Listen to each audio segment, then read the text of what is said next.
it's Jennifer here from Belladonna's Botanicals, and today I want to talk about something because this is really important to know the distinguishing characteristics between European Mandrake and American Mandrake. I did a video on this a couple of years ago, but I didn't really show you any examples in it. I just kind of rewatched it now. So what I want to talk about here, and this is for your safety alone.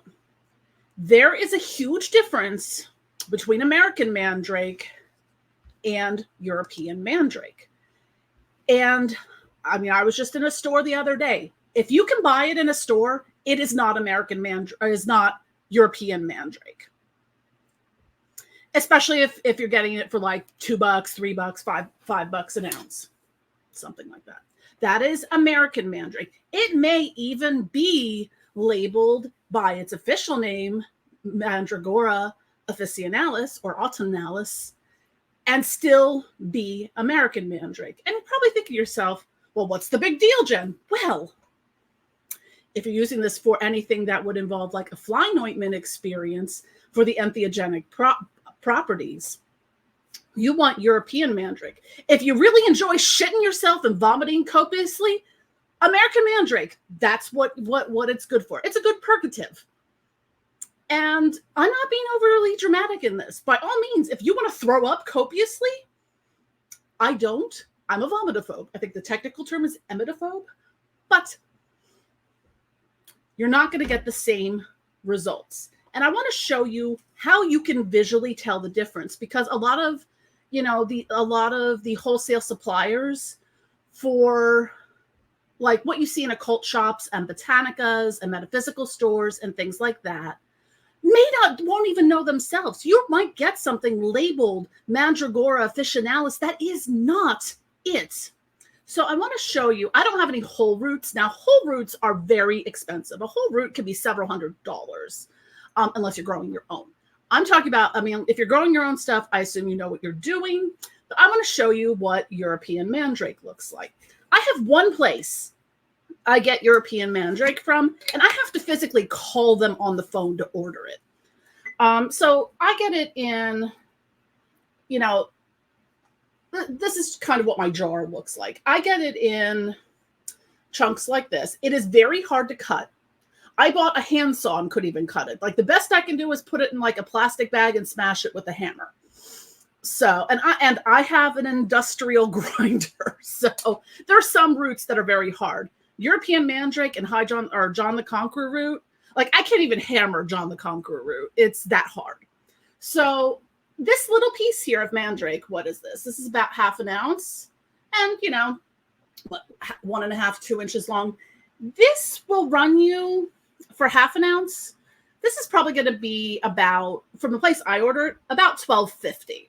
If you want a whole ounce, well, let's do the math on that. It's going to be about $25. So, I mean, they're always big pieces like this. I mean, some of them are even bigger. A little too big for me to get out of the jar. So this is a bigger piece of a Mandrake root. Now, so if it looks like this, chances are it's European Mandrake root, Mandragora officinalis, or autumnalis, which is not as common unless you're in. Both are native to Europe. The autumnalis or autumn Mandragora is more, I think, Mediterranean specific as to where it grows. This is what European Mandrake root looks like. Wash hands after this too. This is what American Mandrake root looks like. This is what you're going to see in herb stores and botanicas and metaphysical stores, occult shops, things like that. It also has a very rooty, earthy smell to it. Whereas, I mean, there's such a light, faint aroma to European Mandrake. Like if I stick my nose on it, it's got a light hint that's similar to, say, if you combine some vanilla with Palo Santo. That's what this smells like. This has a very rooty, earthy, That smell like wet leaves, but the bottom of the wet leaves that really been soaking in all the funk. It's got like a very pungent smell to it. Again, if it be stinky, it's American Mandrake, and it will. I try not to drop it since it is toxic.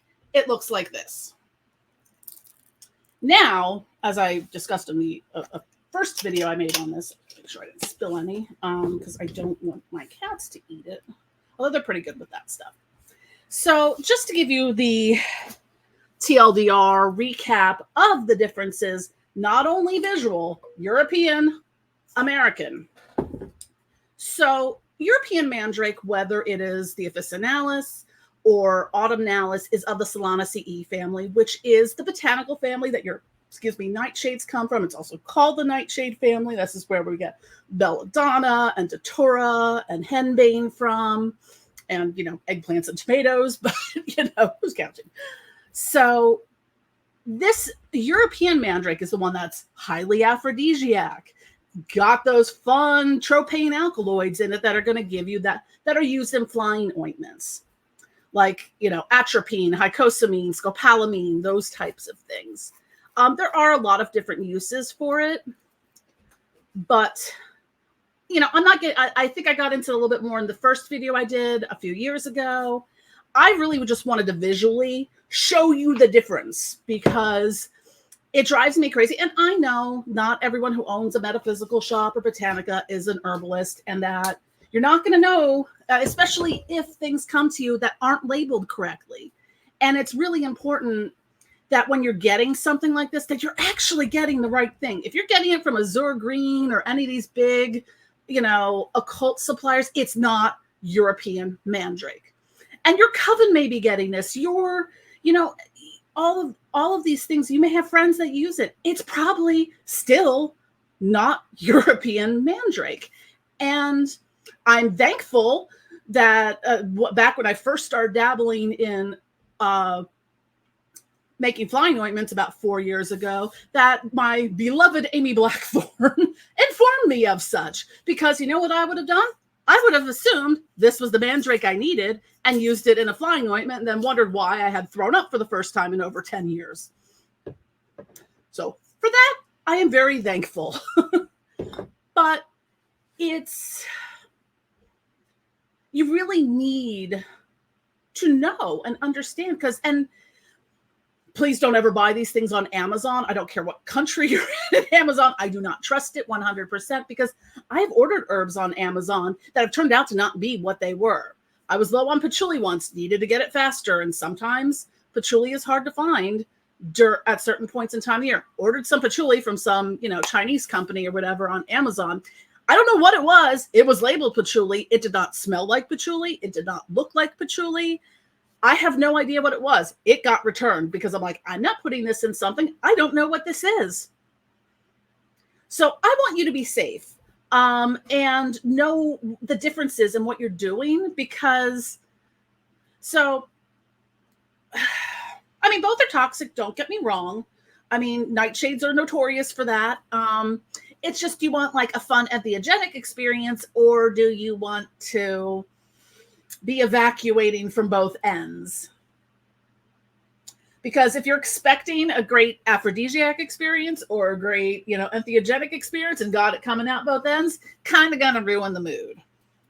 So what I wanted to talk about a little, and also the key thing here is American Mandrake is not actually a mandrake. It's not even in the same botanical family. Whereas the European Mandrakes are Solanaceae family, this is from the Berberidaceae family.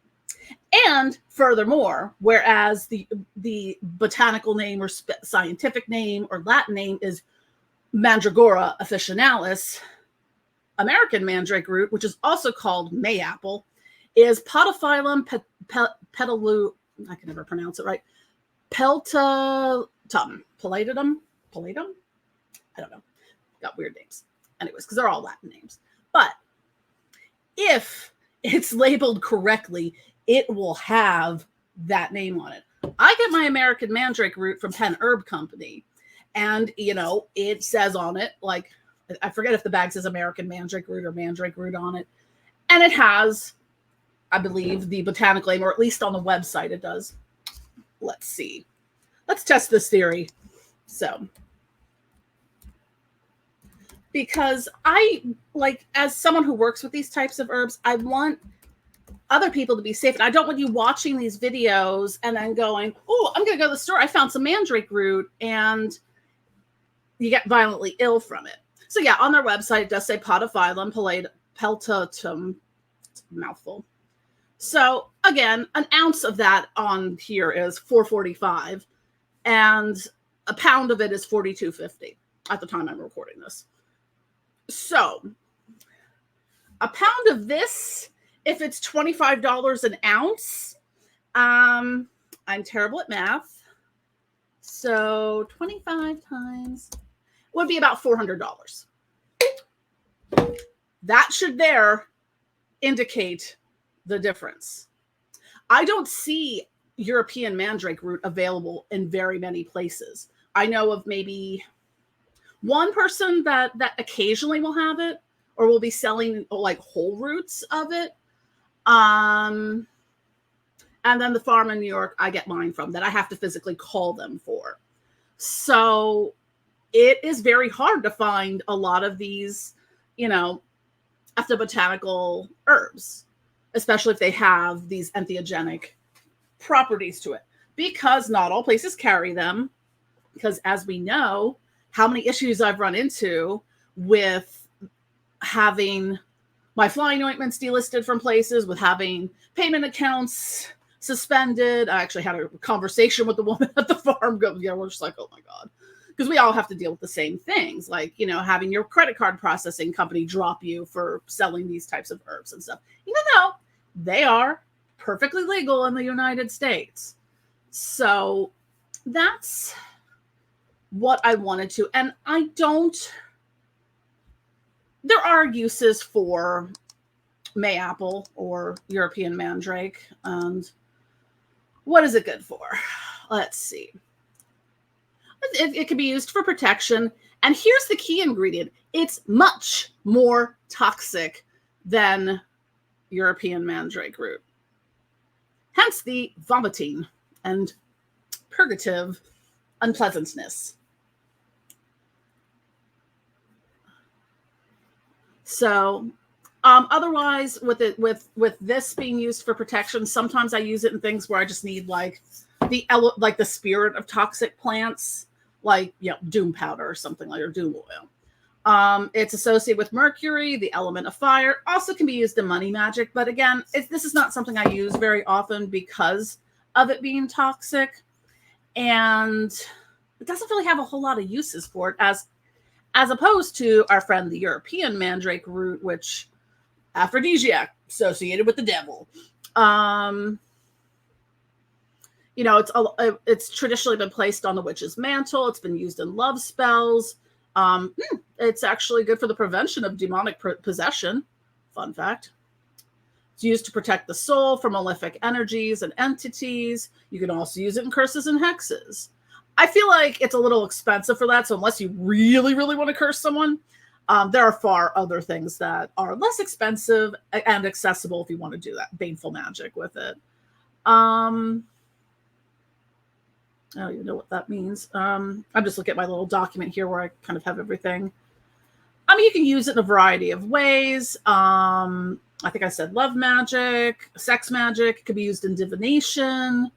Oh, here's what it's placed on the mantle of a home for protection, fertility, and prosperity for the household. It's also associated with Mercury, the element of fire, and masculine energy. So more like the divine masculine would be associated with that. So it intensifies magic, and if you ingest any of it, which, again, make sure you're using the right kind and know what you're doing. It's said to enhance psychic abilities and creativity.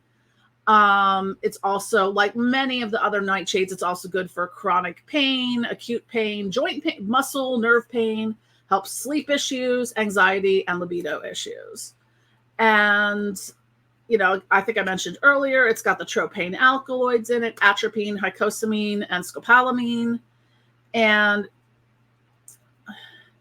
you know, so as far as the toxicity of it would go, if you had European Mandrake wise toxicity, you know, you could be having hallucinations, hyperactivity. The most common you have is dilated pupils because of the atropine, because that's what eye doctors like. I think they've changed it. Some places there's a machine now that does the dilation or does a picture so you don't have to get the atropine dropped in your eyes. But so you can get like the blurred vision, intense colors, dilated pupils, dry mouth, difficulty urinating, flushed appearance, dizziness, nausea, and rapid heart rate. Out of all of these, with any of the nightshades, the worst thing I had happen was either I get the dilated pupils or I've had a dry fever like maybe 3 times entirely in my life. So, but if you want the fun mandrake, make sure you're getting the right kind. Don't use this if you want to have an entheogenic flying ointment experience, love magic, sex time, etc. Know your mandrakes. Please. Make this little poison path witchy poo happy. So, and by all means, if you see anyone in a store that's selling something, especially if it says Mandragora officinarum, maybe say something, because they probably don't know that it is not that.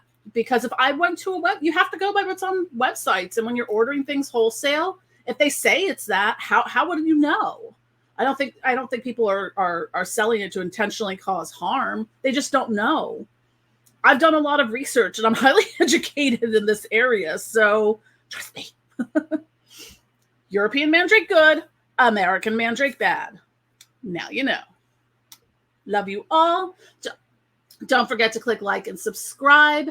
And since the algorithms are very hosed on YouTube right now, be sure to follow us on social media. All of our links are below. And I'll also link to the old video I did on this as well.